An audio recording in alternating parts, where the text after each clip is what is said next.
Yeah, I always had a problem with that, the Mm. idea of role models. And as I was thinking about that question, I was thinking about my father because even though I never thought of him really as a role model, but that is the foundation, right? His belief system is the foundation. Mm. Pretty broad. It was a pretty open-minded one.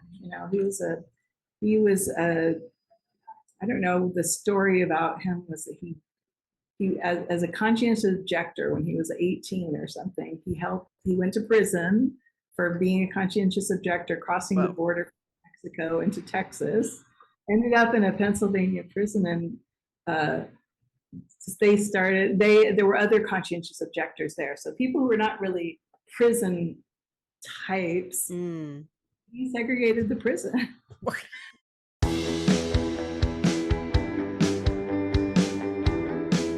This is the Casual Temple Podcast, and you're listening to episode number 5, and I'm your host, Marilee Duffy. On the Casual Temple, we will hear from everyday people discussing their magical practices, psychic phenomenon, energy healing, as well as hear about their amazing, mystical, and paranormal experiences. This week, my guest is Sarah Lovett, who joins the podcast to talk about her spiritual journey and current role as a teacher at Psychic Awakenings, which is a psychic school based here in Seattle, Washington. We also get into discussing her energy healing using the MAP method, which helps people energetically address past traumas. We also get into a little dream interpretation, so stay tuned. Thank you for joining us here at Casual Temple. My guest today is Sarah Lovett, who is a psychic intuitive reader, energy healer, artist, and MAP method coach. Sarah is here to discuss her spiritual journey, her experience as a teacher at a psychic school, angels, her luminary artwork, and explaining the MAP method and how it can assist people with their inner journey. Thank you for making time to talk with me, Sarah. How are you? You're welcome. Great. Cool. So let's just start at the beginning. I'm going to pretend I don't know some stuff about you. So we'll go ahead. So what is your earliest sort of spiritual experience that kind of kicked off where you're at today? Yeah. Well, I was raised in a pretty spiritual family. My parents were Quakers, so we went to Friends meeting every week, and we did an hour of meditation, waiting for the Word of God, which is really an interesting approach, right? It's experiential Christianity. It wasn't really very much training. It was more like there's that of God in everyone, and we sit quietly and listen. And then if we do hear something, it's okay to stand up and talk about it. So we were our own. It's unmediated Christianity. But honestly, I didn't hear a thing the whole time I was a child sitting there quietly and meeting. I always thought there must be something more to this.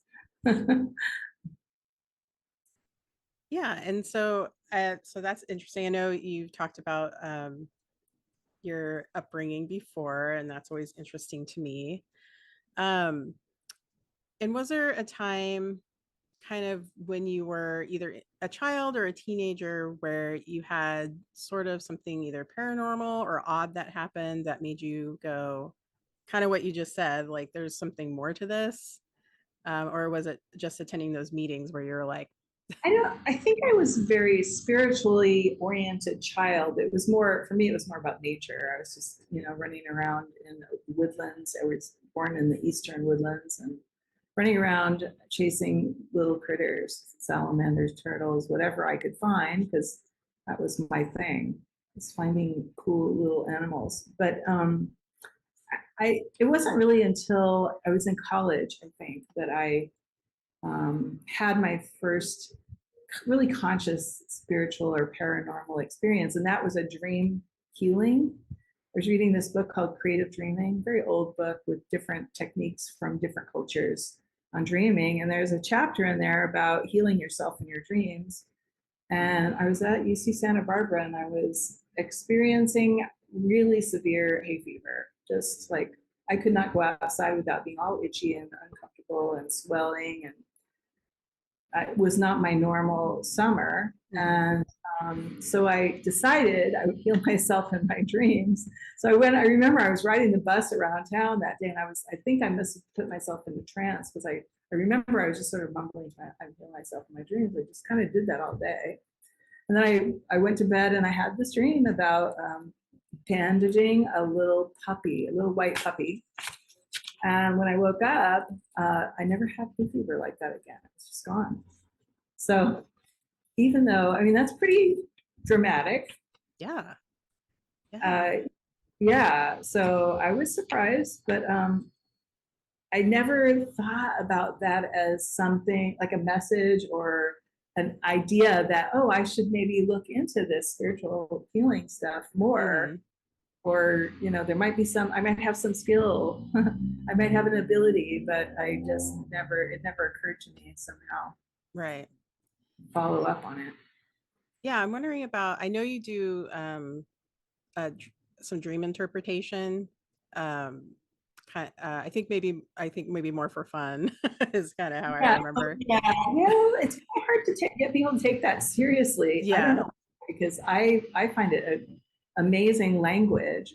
I took a course from Michael Sheridan, and his dream interpretation course is really good. And he kind of opened up this whole world of the dream language, and it's really the language of metaphor. I think it's the language of the soul. So if you can, it's not that different from seeing visions and translating the pictures and images that we see into some kind of information, right? Some real message. So that was, I mean, I didn't do that until I was in the clairvoyant program or right before it.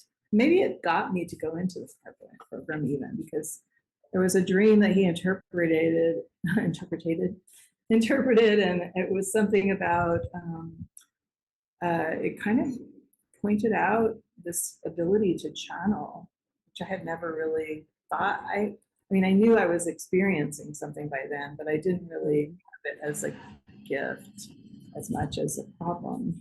Right. Sometimes happens on this journey. Yeah, for sure. But yeah, I had been writing down my dreams for years. I just hadn't. I don't know that I was interpreting them at all. Mm-hmm. It's like, oh, interesting dream. Yeah. What am I going to do with that? Since you wrote them down, did you ever go back and look at them at all and interpret them, or you're just like, eh? One thing I learned in his course was that they're really about the present. They're giving you information about the present. There are a few dreams that I've remembered that were very important dreams. I did not understand what they meant at the time when I dreamt them. One was like about that spiritual awakening period, and it was very much about it was about disaster. It was about being overwhelmed by waves, by or flooding. So, and I feel like if you have a dream and your house is being flooded, or you're on the beach and the waves keep getting higher and you have to move out of the way, or you're getting washed over, then that's probably a dream about a spiritual awakening, just from my experience. Interesting, right? Yeah. Cool. Well, thanks for chatting a little bit about dream interpretation. I love it. It's such a little interesting challenge. Like, what is the language? What is this thing? How is this dream showing this person not only what's going on, interpreting, telling you what's going on, because these are messages from your spirit, right? But it usually also includes the solution. Right. Something in here. So I've learned to start looking for the solution so that I'm not just giving bad news. Right. It's usually good news. Yeah. Always about something you can change.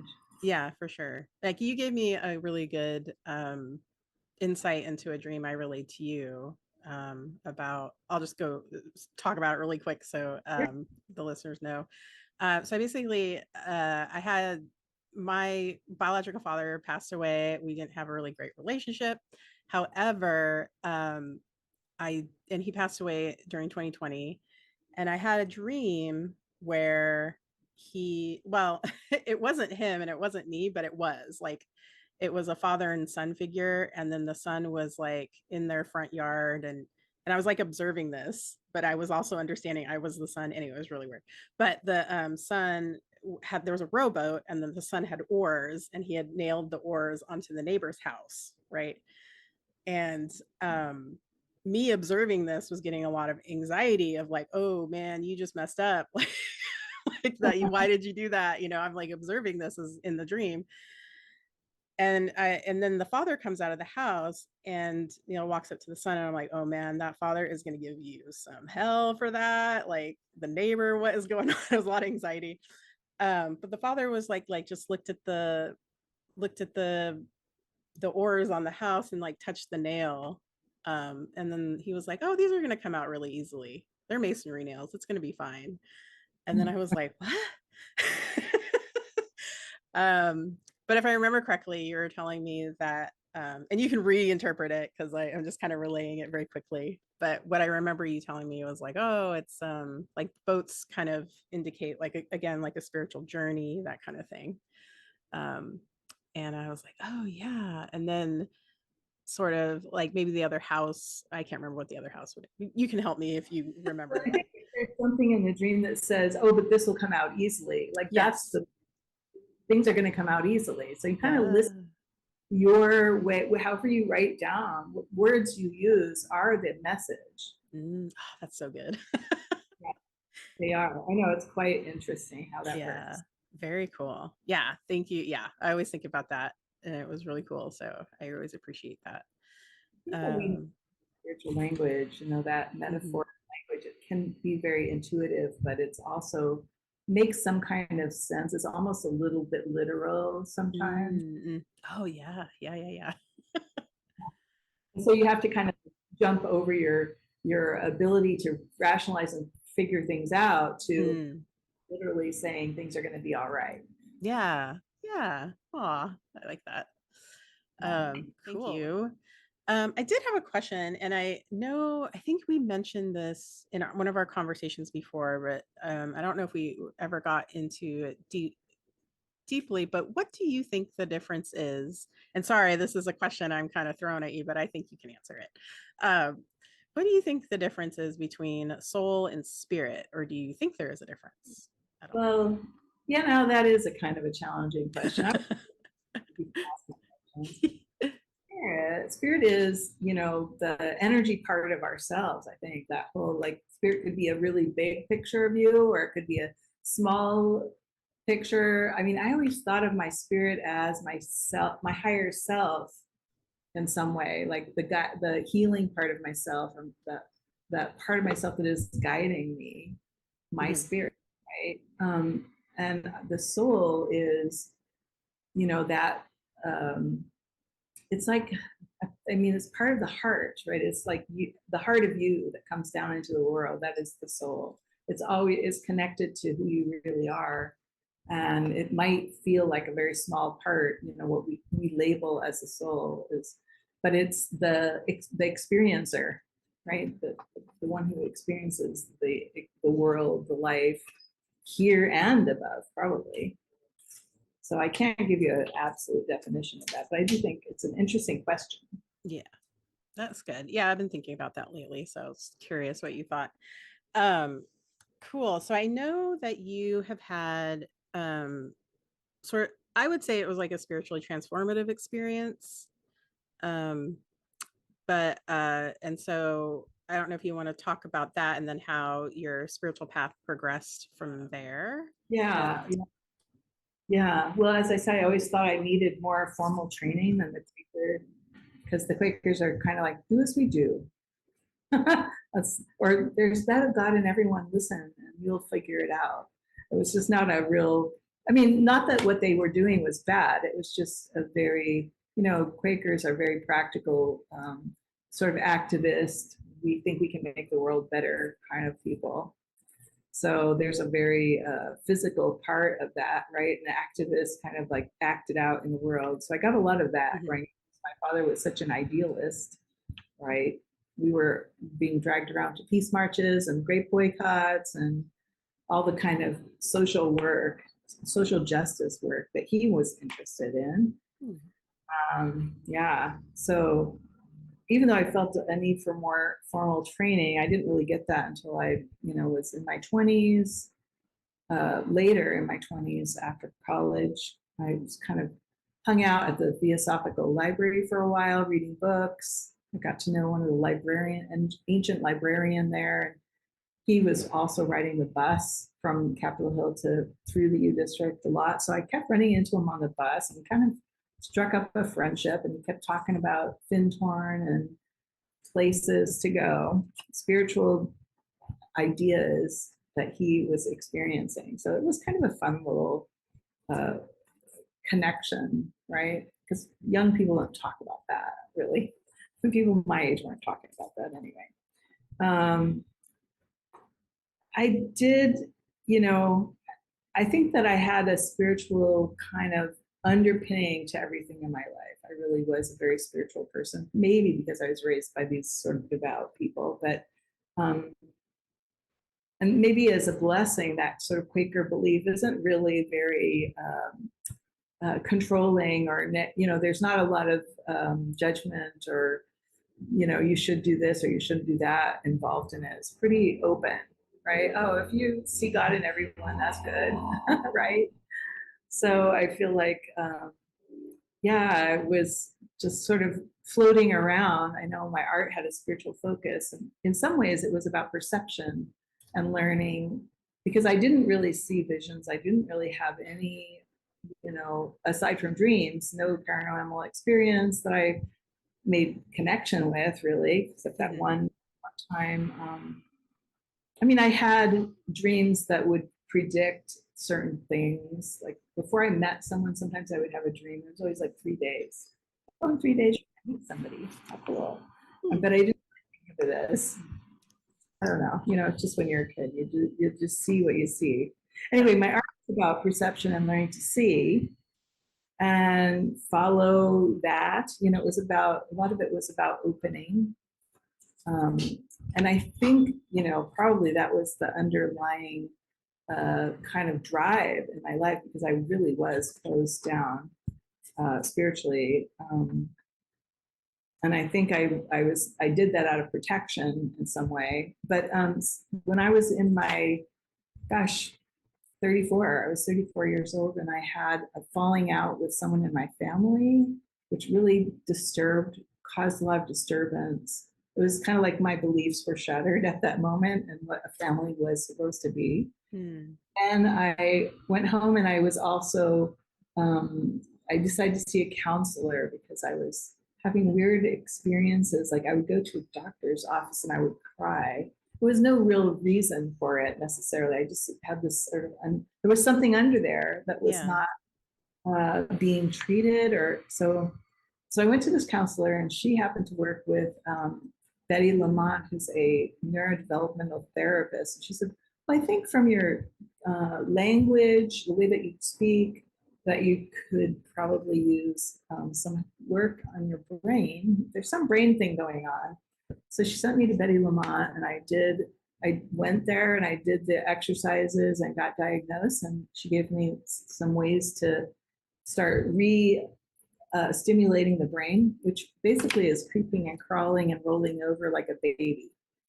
Exercises that cause you to kind of stimulate your body in a certain way that stimulates brain growth. So it's kind of like creating new pathways around the damaged part. So I had a midbrain. Midbrain damage is about emotions. So my emotions were really closed down.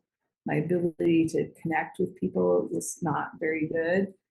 And so after 8 weeks of crawling and creeping around on the floor, I think I spent like 40 minutes a day, just like with knee pads, doing these exercises. I was pretty devoted to it, pretty dedicated. Really, my whole life changed. All of a sudden, my brain was working differently. And I almost felt like it was more than that. It felt like as soon as my brain was working, a lot of block just fell away. It's kind of like I'd been living in a shell, an isolating shell. Like I was in a bubble of my own beliefs, and they were not bad beliefs, but they were very protective and limited. And then I was suddenly, like that bubble burst, and I was suddenly inundated by all of this phenomena that I had never had. I was seeing visions, I was hearing voices, I was getting a lot of energy, I was getting a lot of downloads of information, none of which was familiar to me in any way. So yeah, that was a really big step. It was kind of like stepping out of a limiting Mm-hmm. system and into this sort of, suddenly opened all my clarity. It was a Kundalini opening. It was, Yeah. yeah. And you know, I was in a place where I could, I got overwhelmed really quickly, and Mm. I had a breakdown. I immediately had a breakdown, and I quit my job, and I started going around looking for spiritual community. I went to Esalen, where they do Gestalt therapy, Oh, yeah. but working there as I think they have it's kind of a fun place to work for a month or something. I went there. Then I went to Findhorn. Uh, and I kind of traveled around Nepal and India and Tibet. And then when I came back, I was doing Buddhist studies because Tibet is such an interesting place. And I knew nothing about Buddhism. Well, I knew very little about Buddhism. I mean, I'd read some books on theosophy, right? That Yeah. were Buddhist books, but I didn't really understand the whole thing. But in Tibet, people are very grounded. There's the solidness, and that really impressed me. So when I came back, I started studying Tibetan Buddhism. I did some work, like the Dalai Lama was teaching these mass courses with thousands of people. So I took at least at least two of those courses. And then I did some tantric work at Vajrapani in Santa Cruz area. Mm-hmm. And then finally I got to Vipassana. I was still pretty unbalanced mentally. I was really like still unstable. This was several years later, from that awakening, but Mm-hmm. maybe it wasn't even that long. I can't remember the exact dates. Like this was sort of like 91 to 95, something like that. That whole little period in there where I was changing my life pretty dramatically, traveling, and then coming back and doing all this Buddhist work. And I started doing Vipassana workshops, and that really did stabilize my mind. I have to give them a lot of credit for that practice. It's very purifying, kind of clears out all the confusion and the mess, right? Mm-hmm. No more flailing, just kind of be there with that information. So I learned a lot from Yes. the, I really value that sort of the teaching of equanimity. It serves me today. It really does. So Cool. yeah, Lots. yeah, that was pretty intensive 5 years of my life. Yeah. I have a quick question. I know you talked about Fintorn.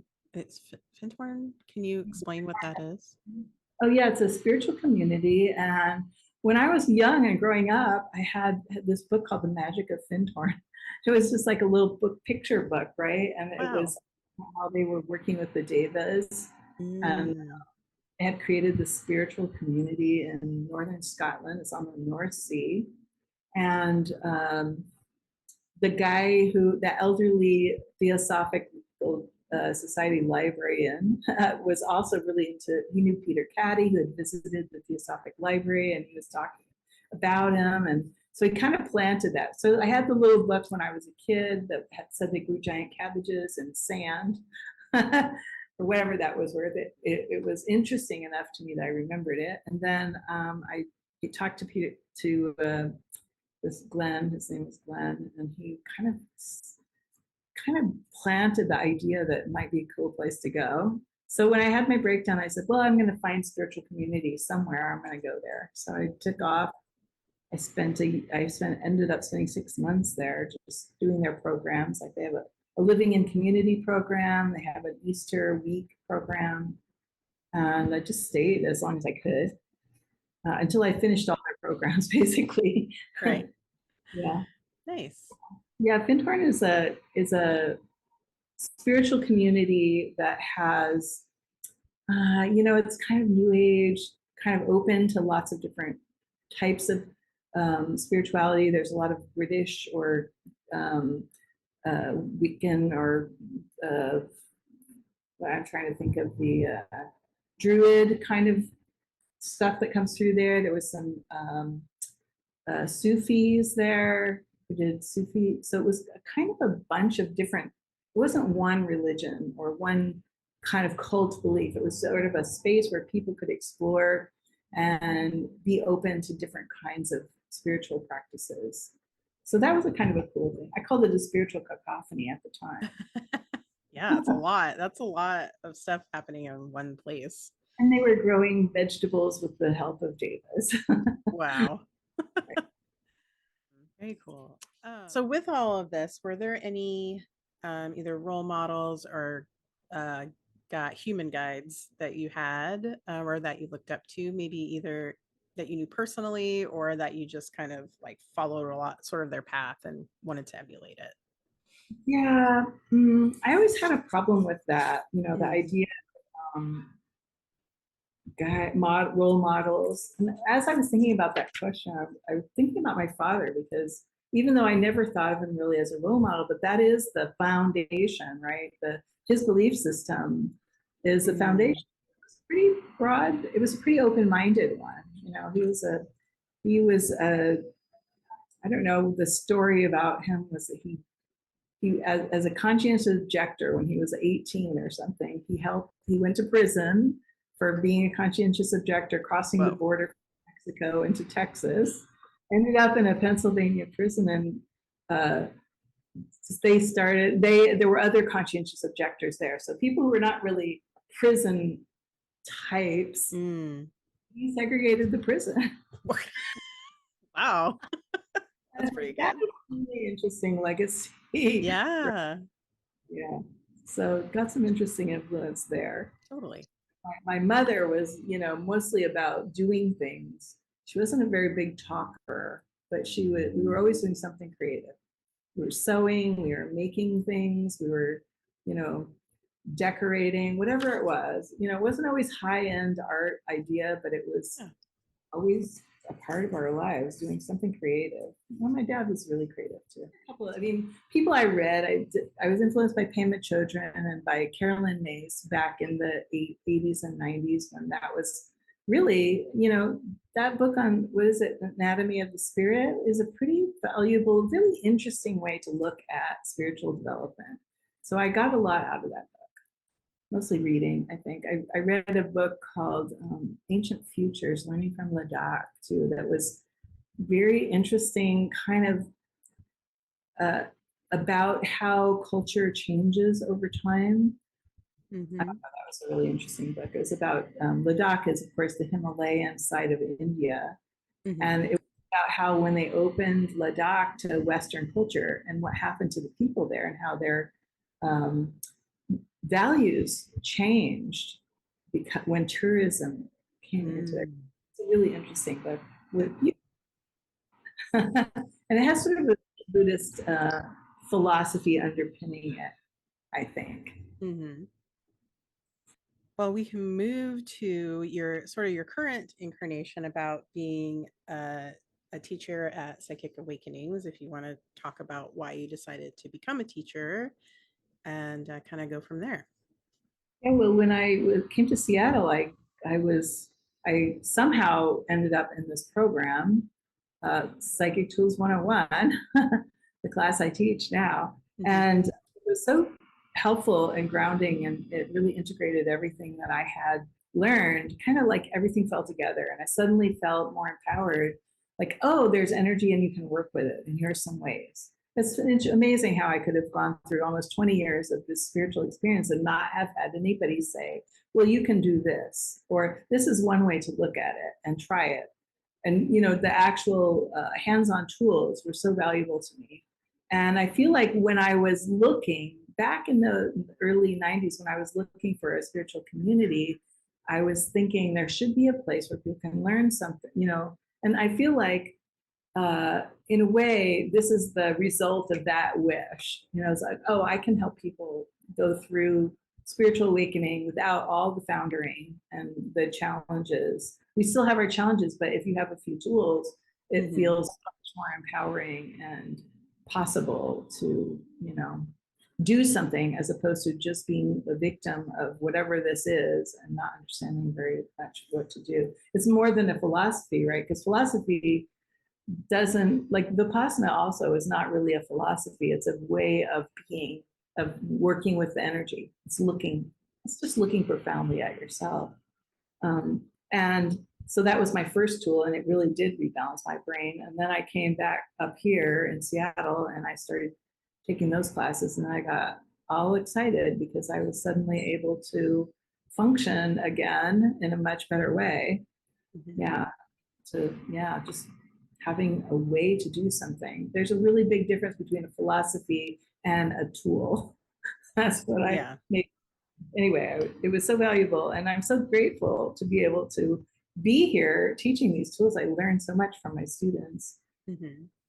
Well, it kind of goes into my next question about maybe a favorite story that you want to share about being a psychic school teacher. I'm sure you have several, but I know that's boy, there's okay. Some of my experience, like being a school teacher, maybe, I mean, that's really about seeing people grow and kind of take hold of their lives and go, oh, this actually does something. This actually works.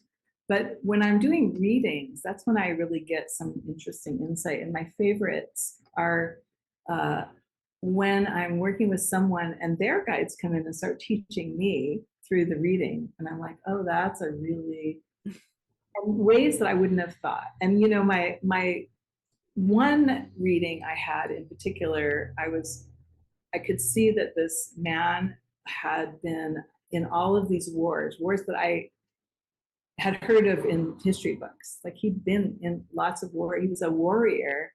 And I was like, wow, why would someone do that? In my mind, I'm like, who would be? And his guides just like started showing me how he went into these deep, challenging, and not necessarily easy situations, right? Passionate victory and failure and loss and all of the things that war has, all the challenges. And then what they showed me is at the end of the lifetime, he would leave it all behind. He would just say, we would forgive all of his enemies, and he would make up. And it was kind of like he would walk away with no karma. wow. And that's an interesting picture, that you don't have to drag your past around with you for lifetime after lifetime. You can just let it go. Mm-hmm. And that's a very big lesson, for all of us, because there is this, thought form or belief on earth that we have to, there's the punishment type people, or we have to make up for our sins, or there's we have to balance out our acts, which might be true, but it's not how we do it. We have a lot of choice in. And if we're stuck in a belief system that says there's punishment or suffering involved, then we get caught up in that. But if you're looking at this guy and you're going, well, maybe you can just clear walk away, and release all anger and, all difficult pain, not carry negative feelings and beliefs with you at the end of a lifetime, not get caught up in that there's a kind of freedom in that. It makes life more of an adventure. Yeah. Making choices. Yeah. And in a way, it's like being fully committed to your life too. It's like he went in fully committed to these battles, right? And this great camaraderie and challenge of being a soldier. And then he would walk away, and it was just like release at the end of it. I don't know. To me, that was a really profound moment of seeing. The other interesting people I meet in psychic school are sometimes these star seeds that come into the world and have difficulty grounding, and they're young, right? They're in their 20s, and it's not like, for instance, that other person, the soldier, he was a star seed, but he'd been here for decades, for hundreds of lifetimes. But these new people who are coming in, the newbies, they come to Earth and they can't ground because it doesn't feel good, and they sometimes, or they don't have that sort of binary sexuality, like it's not in their history. So they don't really know what to do with it. And they're kind of struggling, with how do I fit myself into this, extremely limited belief system. I kind of see it as they need to get their land legs, their earth legs under them. And it's really interesting to see. I think that what I learned from that is that we carry so much history with us. All of our past experiences are kind of programming us. It's like how we are comfortable in the world is what we've seen, known, and believed. And that the systems that we've lived through, are kind of a part of our reality. And so for us, it makes sense in a way. May not always make great sense, but it's the familiar. And but for these star seeds, it's like this doesn't make any sense whatsoever to me. Right. I don't know who these relatives are that brought me into the world. I've never had any history with them. So I wonder why, and then and yeah, it feels like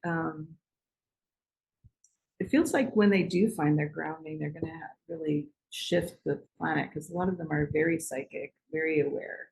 Mm-hmm. I had one student, and she's like, oh, if somebody tells me when they were born and what year, I can see the angles and how the stars work with them. Just like it's like a visual picture for her of how everything works. Oh, that's a really interesting astrological gift. Yeah. My mind cannot even start to. That's a lot. Yeah. I can't even work out my own chart. That's pretty funny. Yeah, I know. It's like, yeah, and I can see that this is this and that. And she's just like, she has this sort of profound understanding of the stars and the energies and how they work, but she can't ground herself or anything. Oh. Kind of like, how do you once you get grounded and in your body, then you have all this knowledge to share. So I can't wait till they grow up. Yeah. Because we'll find it, Yeah. Well, it's exciting. This is a strange question, and I probably worded it very poorly, but let's see if I can ask it.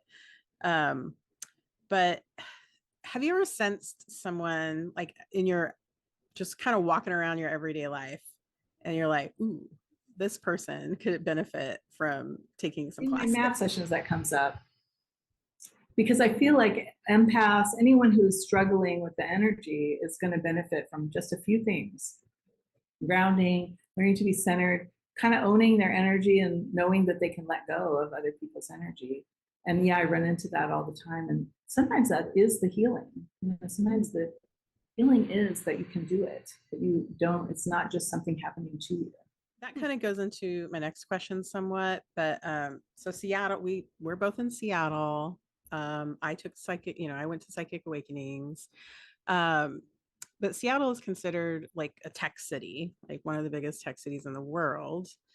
Have you ever had, I'm sure you have, but have you ever had any left-brained analytic students in your psychic class, and what was your experience with that? Everybody is so unique, Yeah, I've had a few. Some people who said they couldn't see pictures, or they couldn't see inside their body, or mostly it comes out as in the tech world, there's a lot of masculine energy. There's a very strong focus, limited, keep your focus on this project. And so it's usually women who are struggling. They might be really good at tech, but I think they struggle with the balance and, reclaiming their expansive female energy. I was just having a talk with someone today, and it was such an interesting comment he made. Is like, well, men have gray matter, and then I said, well, what do women have if they? He said, he asked that actually. What do women have that's not gray matter? Like men have bigger brains, but women have more what he called white matter, which is the connective tissue, and that is so clear when you think of women make connections. Like we connect people, we connect ideas, we're open to the breadth, the big picture sometimes. Yeah. So I thought that was really interesting. Oh, there's gray matter and white matter in the brain. I never thought about that until today. So how would you say we kind of already went over this, but I know you've had at Psychic Awakenings, you've had people that are going through spiritually transformative experiences. So how would you help somebody who's going through that? I'm sure with the tools, but you know, Yeah. have your Well, most experience. of them heal themselves. They learn how to let go of those old pictures. They learn actual things that help them to be more present and aware in their space. So that is the number one thing. But we do healings. We do, like if you are having a disturbance in class and you ask, or I think to say something, if I notice, which I should be doing maybe more, but we can offer healings. We have, some skills to help people to move through that. And of course, I'm always asking questions or answering questions. People, some classes more so than others. Mm-hmm. Yeah. But I feel like, our philosophy of healing is that people heal themselves. When we have the right information, when we have a little bit of skill, then we feel empowered and we can, tap into some resources that we didn't think we had. It's funny how you have to know you have it in order to tap into it. Mm-hmm. Right? There's lots of people out there that, make great progress from reading that book or Right. this thing. But some of us need like hands-on, this is how you do it. Mm-hmm. I'm one of those people. I like that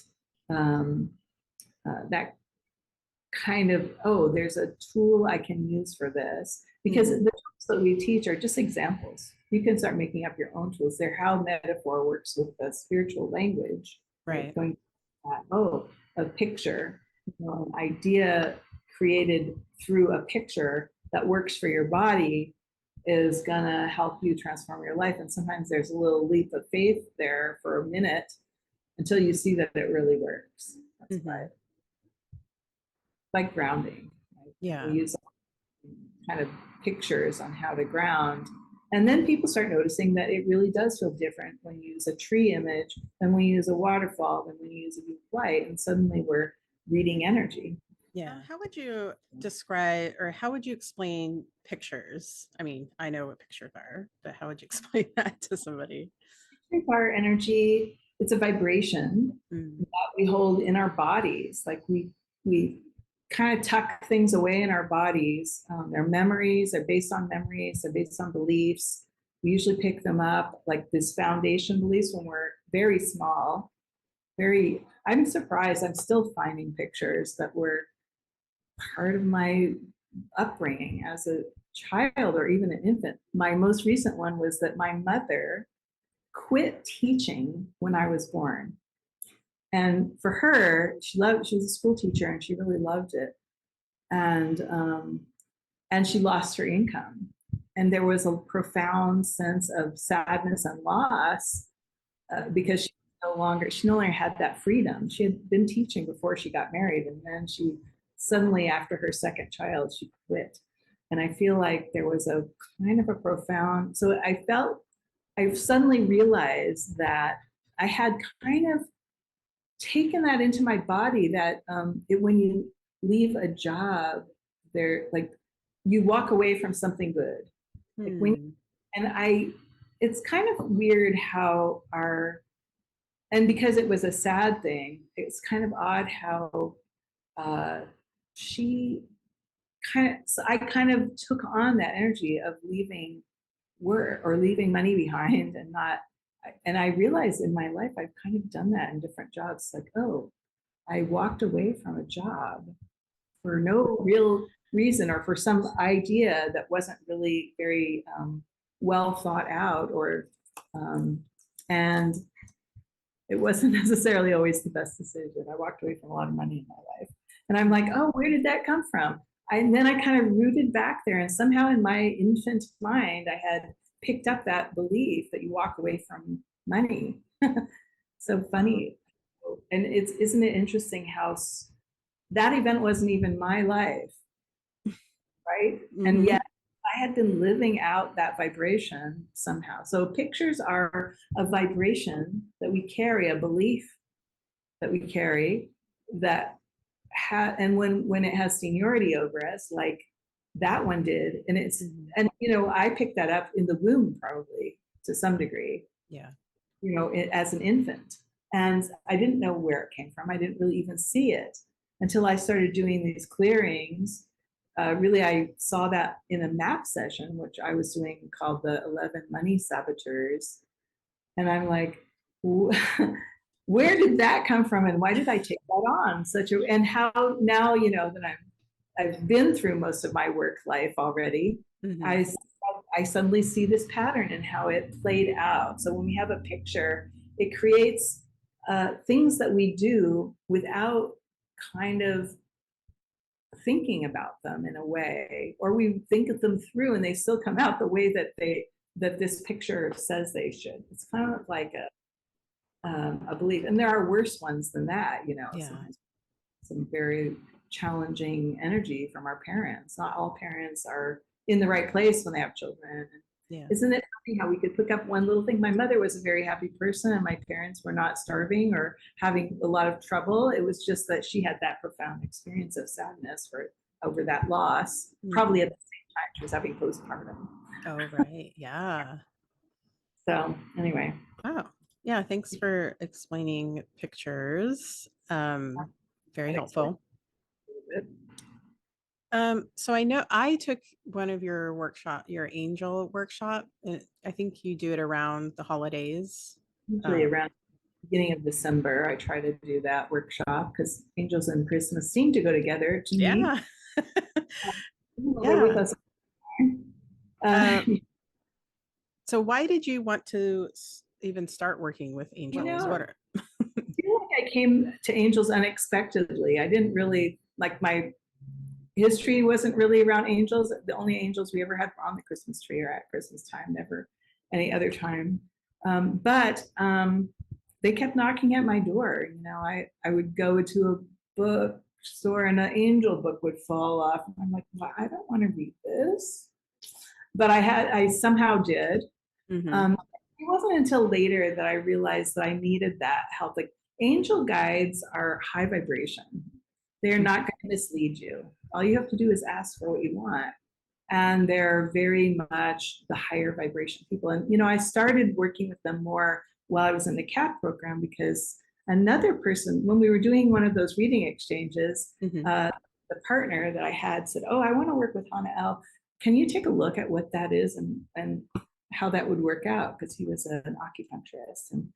And I said, okay. So I looked at Hana L and she said, well, I won't work with him because he's doing one-on-one practice, healing practice with people. He's a healer. But she said, I'm more like earth, like are things working out on earth? If there's some big problems or some belief system that's changing, that's my realm. And so I'd be happy to work with you. So anyway, I worked with Hanel for quite a while, and that was a very interesting shift for me. I had to take it seriously in a way. It's like, oh, if this archangel wants to work with me, then I maybe need to look at it more profoundly. Mhm. Yeah. Yeah. And they are really reliable guides. Yeah. You know, sometimes, you know, in the non-physical world, there's people of all different levels. People just like us can be Mhm. floating around there and want to be your guide. And I don't think that's necessarily going to work out. They may have a different perspective from the non-physical, Right. but it doesn't necessarily mean they have the insight or the, you know, high level of information that you specifically want Mhm. for your. So I always ask for exceptional guidance, and angels are good. Yeah. We're kind I of agree. shifting a little bit. I've seen I haven't seen them in person. I hope to someday. You create these luminary sculptures. If you want to talk about that, they're beautiful, they kind of look angelic. If we're going to tie it back to what we just talked That's a about. nice. There's a nice picture. Yeah. Yeah, you know, one thing that I have learned from angels is that their way of looking at humanity, and our angels are about love, and they're here guiding us how to grow into our ability to love in a bigger way.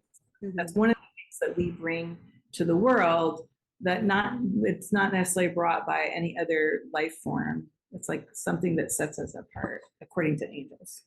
Yeah. Okay, the luminaries are, I started making luminaries. I was involved with the Fremont Arts Council. I started making giant things and street art, and I learned luminaries from a woman who was teaching that there. And they are, gosh, I create them with volunteers. Sometimes the large puppets are created in group settings, so it's sort of like a social outlet for me, not the sole artists in their studio, which, art can often be very isolating. But I've learned how to work with other people through the luminaries. And I think that people really love them, and that kind of encourages me to make more. I have some dedicated. I've had over the years all these different dedicated puppeteers, and people who really love them and help me out in very generous ways. So I'm very grateful for that kind of. It kind of like connects me to humanity in a way that other things don't seem to. And the other thing that's been really interesting is working with the puppets and doing the psychic work is I've noticed how as I've cleared the pictures, as I've opened myself up, as I've learned to grow into creating energetically, all of these projects flow more easily. And it's all about trusting the process now. It's kind of like, oh, I can just intend what I want. I always work from a vision. Like I get a picture of what I want to create, and it can change over time, but it's almost always starts with a vision of some kind. And then learning how to trust the process and have people showing up and everything falling into place with a little bit of work. Yeah. It's been a lesson in trust. Yes, for sure. I'm working on a project for Arts Aglow and Luminata. Oh yeah, Illuminata is the thing here in Seattle on the lake. Yeah, September 23rd, on the fall equinox or right around it every year. Oh, yeah, I think it is the equinox. And it's coming up on the 23rd. Cool. Arts Aglow is on the 9th, September 9th. So we can talk about, we're kind of nearing the end of our chat, but I know you also do something called the MAP method. So if you want to explain what that is and then how you use it to assist your clients. There's a blank there. The MAP method is, it's a very interesting process. I learned a lot about psychology. I'm not a therapist, but I learned a lot about how people hold trauma and beliefs, and how to MAP is a way to help people release those beliefs. All of those beliefs create a vibration. That vibration attracts certain things to us or not to us. It's really quite interesting how we are energetically asking for what we're getting. And if it's a pattern that we don't like, if it's painful, if it came out of a trauma, like we created that pattern of trauma, well, it can be make us very unhappy and really be a limit to, what we can achieve in life. So what MAP does is it works with the higher self, what we call the superconscious. So we connect with the superconscious, and the superconscious is this part of our psyche, our spiritual being, like our higher self, that is above the trauma. And it's running the programs. It's helping us to fulfill the vibrational beliefs that we have, if you want to put it that way. So if we have a vibration that we don't like, our superconscious, our being, is helping us to fulfill it. We're in a way like if we're carrying a vibration, we're asking for it. So what MAP does is we start with talking about what it is that we're trying to clear, what the problems are, where the pain is, and then we use commands to the superconscious, some very simple commands, and the superconscious can see what is creating that problem, and systematically we go through and we kind of release all the things that are creating it. And because the superconscious sees it, we don't have to mess around with what was your childhood problem. We might go to a place where you were a child and look at it and tune in to what was happening there so we can remember it. But we don't have to have a long discussion about it. We just go in, we kind of look at what was going on. Like, for instance, that thing with my mother. Well, I didn't even have conscious awareness of it until I was in a map session, and they were saying, look at what is the belief that you're living on, and it was kind of a little grueling, she kept asking over and over, but it was a very powerful insight in a way, because once we see it, then we can release it. The superconscious goes, oh, that's a belief you don't want. Let's get rid of it. And then what it does is it mines our awareness for the good things, for the memories that are positive and help us grow in the way that we want to. And it softens the painful trauma memory. So we have everything still, but the balance is shifted so that we're operating off of the better memories. We kind of release the pain of it, and we understand the whole picture, and we reassess and reevaluate it, and then we move forward. And it happens very quickly in that, because the superconscious knows where it is. I don't have to figure it out. You don't have to figure it out. You will have insights as we go along, right? Mm-hmm. You never know where the superconscious is going to take you. That's true. Every time. Do you have a favorite client story that you would like to share about the map method? People changing? Well, I have a kind of a curious childhood story, and it comes up sometimes in sessions too.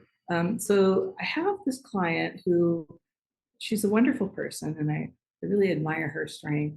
But when she grew up in Haiti or Jamaica, and her mother was a single parent and had to work. And so when she was 2 years old, her mother had a second baby, and she left her behind to take care of her infant baby. So at 2 years old, who could take care of a baby? Like nobody, we're all like that, just like it will work, right? Yeah. So what happened was that she called, like in desperation, sometimes as children, we call out for help. And what happened was this Davic energy, this elemental came along and started helping her. Wow. And guiding her as a 2-year-old. And when I was, and in a trauma situation, it was helpful. Like they survived. She and her sister both survived childhood. Mm-hmm. And grew up to tell the story, which how many of us would have survived taking care of an infant at 2? I call her my miracle child, right? For that. But so the Davic energy was still there. It was still trying to help her, and she was all grown up and trying to run a business, and and it was just like in conflict, because it's not really good to have elementals or any other being attached to us. But when she was young, it kind of guided her into being able to survive. Now it was a really big problem. Right. So what we did was we released it, and then she started to feel more empowered and able to create her business. But before that, I mean, that's kind of like an extreme. I've seen that too one other time in a child who was like, I don't know, maybe they were in the death camps and the Holocaust or something. They asked for help from a Davic help. They just asked for help, and who came along? I don't know, maybe Davids have a special relationship with children. Sounds like it. It might be, but anyway, it's not good to be connected in that way. Right. And then they might even, like that belief system or that whatever that agreement is, because there's some agreement that's made, even in a desperate request. Sometimes we're making a somewhat unconscious agreement that you will accept help from this person as well, or being as well. And so we have to clear those contracts and say, oh, thank you very much, but we don't need that anymore. Right. That's what we're doing. But just seeing it is the key. So, oh, there's that David in your space. What is that? A really good example of that is if you've ever seen Howl's Moving Castle, the Miyazaki. Yeah. Calcifer, the heart thing, that's a star that would be like a Davic entity. That would be the experience of having a Davic entity attached to you. Oh, wow.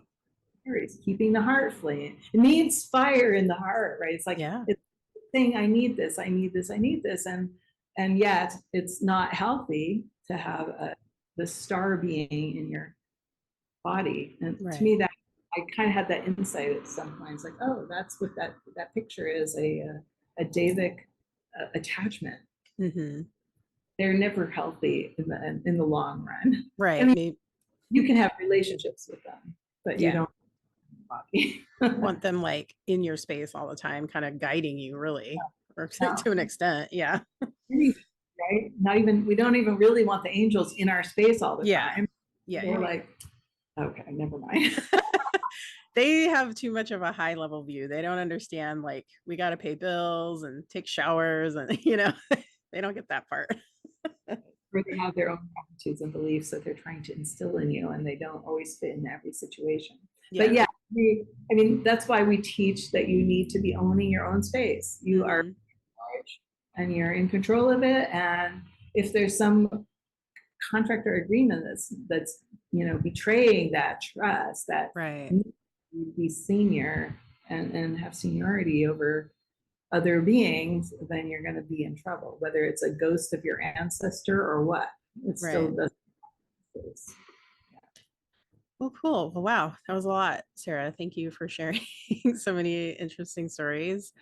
So as we're kind of wrapping it up, do you have either a mantra, a motto, or words of wisdom that you find helpful that you'd like to share?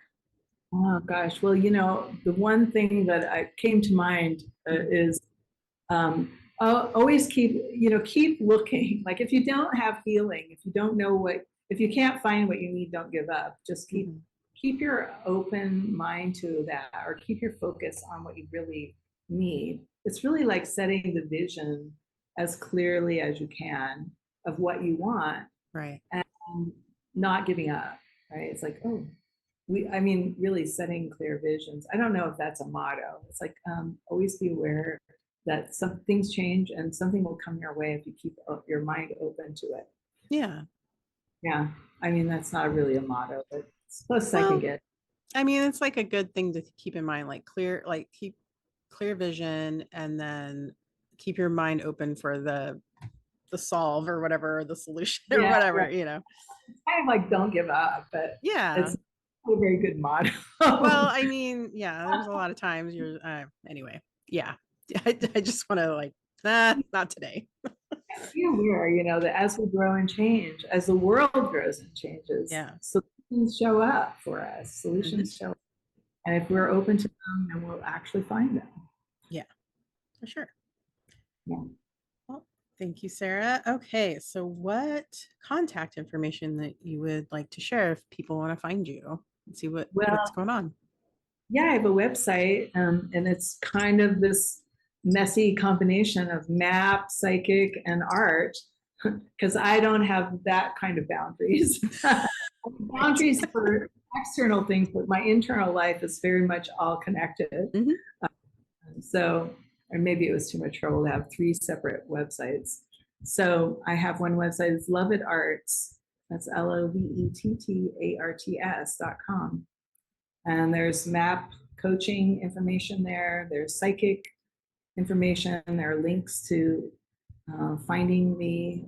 There's also occasionally, somewhere there's a link to classes at Psychic Awakenings. That might be harder to find. So Psychic Awakenings is another place to find me. For classes. Yeah, and that's psychicawakenings.com, right? PsychicAwakeningsSeattle.com. I forgot the Seattle part. You might find it either way. Yeah. Cool. Well, awesome. Well, thank you, Sarah.